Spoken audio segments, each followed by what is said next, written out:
আলহামদুলিল্লাহ ভাইয়া, আপনাদের দোয়া অনেকটাই ভালো আছি। ভাইয়া, আপনি তো সবকিছু জানেন, তারপরও বলছি। আমার নাম লিমা, আমার দেশের বাড়ি বরিশাল, পিরোজপুর জেলা। আমার বয়স 20 বছর। আমি লম্বায় 5 ফুট 3 ইঞ্চি। আমি আল্লাহর রহমতে ভাইয়া যতই দুঃখে কষ্টে মানুষ হয়েছি, কিন্তু আল্লাহর কোরআন আমি খতম দিছি বা আল্লাহর কোরআন আমি পড়ছি, আর 5 ওয়াক্ত নামাজ পড়ার চেষ্টা করি। তা আমি দোয়া অনেকটাই ভালো আছি। এখন আসছি মনে করেন আবারও। আসসালামু আলাইকুম, জীবন গল্প অনুষ্ঠানে আপনাদেরকে শুভেচ্ছা ও স্বাগতম। ভাই, যারা গল্পটি দেখবেন সম্পূর্ণ গল্প দেখবেন। গল্প শেষ না করেই শুধু ফোন নাম্বারকে ফোন করে বিরক্ত করবেন না। যদি আপুটির ব্যাপারে তথ্য নেওয়ার থাকে, ভিডিওতে যে নাম্বার দেওয়া সেই নাম্বারে ইমো এবং হোয়াটসঅ্যাপ আছে। এই নাম্বারটি চ্যানেল কর্তৃপক্ষের। স্ক্রিনশট দিয়ে ছবি তুলে আমাদেরকে পাঠিয়ে ভয়েস করে রাখবেন, আমরা প্রয়োজনে আপনার সাথে যোগাযোগ করে নেব। আমার জীবনের কষ্টগুলো শেয়ার করার জন্য আপনাদের কাছে। আমার যখন 4 বছর বয়স, তখন আমার মা মারা যায়। তার 3-4 বছর পরে আমার বাবা মারা যায়। আমি সৎ মার ঘরে বড় হই। আমার 12 বছর যখন বয়স, তখন আমার সৎ মা আমারে বিয়ে দেয়। কিন্তু শ্বশুরবাড়িও মোটামুটি ভালো ছিলাম। কিন্তু হঠাৎ করে মনে করেন যখন বিয়ের বয়স প্রায় 9 বছরের কাছাকাছি, তখনও আমার কোনো বাচ্চা কাচ্চা হয়নি। এই কারণে আমার সংসার অনেকটাই অশান্তি হয়।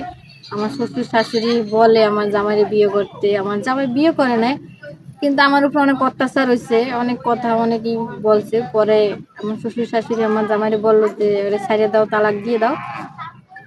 পরে আমার হাজবেন্ড আমারে ডিভোর্স দিয়ে দেয়। দেওয়ার পরে আমি ডিভোর্সের কাগজ নিয়ে আমার বাবার বাড়ি আসি। কিন্তু আমার মা আমাকে ঘরে তুলে নেয়, আমার ঘরেতে বাইর করে দিছে।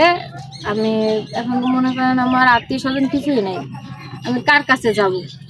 পরে আমার পাশের বাড়ির আপা আমার বললো ঢাকায় চলে যাও, ঢাকায় যেয়ে চাকরি করো, একদিন টাকা পয়সা হলে সবাই জিজ্ঞেস করবে, তখন তোমার সৎমা তোমারে ভালোবাসবে, তুমি দেখো। পরে তার বুদ্ধিতে আমি ঢাকায় আসলাম। কিন্তু ঢাকার মানুষ, শহরের মানুষ অনেক ধরনের, অনেকে ভালো অনেকে খারাপ। কিন্তু এখনো অবধি ভালো কোনো মানুষের হাতে আমি এখনো পড়ি নাই।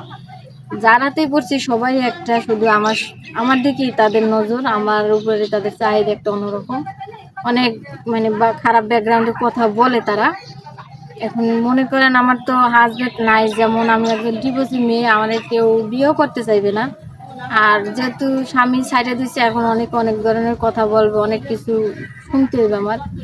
অনেকে আমারে মনে করেন তাদের কাছে নিতে চাইবে, এরকমের অনেক কথা আমারে বলে। মনে করেন যদি এখন আমার কেউ দৌড়ে মানে আমি কিভাবে বুঝাবো আমি নিজেই বলতে পারতেছি না, এমন পরিস্থিতিতে আমি আছি এখন।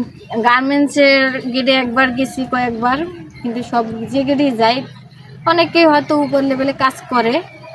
যখন যাই তখন অনেকে বলে যে তোমার আমি চাকরি দেবো বা তোমার সব কিছু আমি দেখবো, যদি তুমি আমার একটু খুশি করো বা আমার যদি একটু ভালো রাখো, তাহলে তোমার চাকরি দেবো।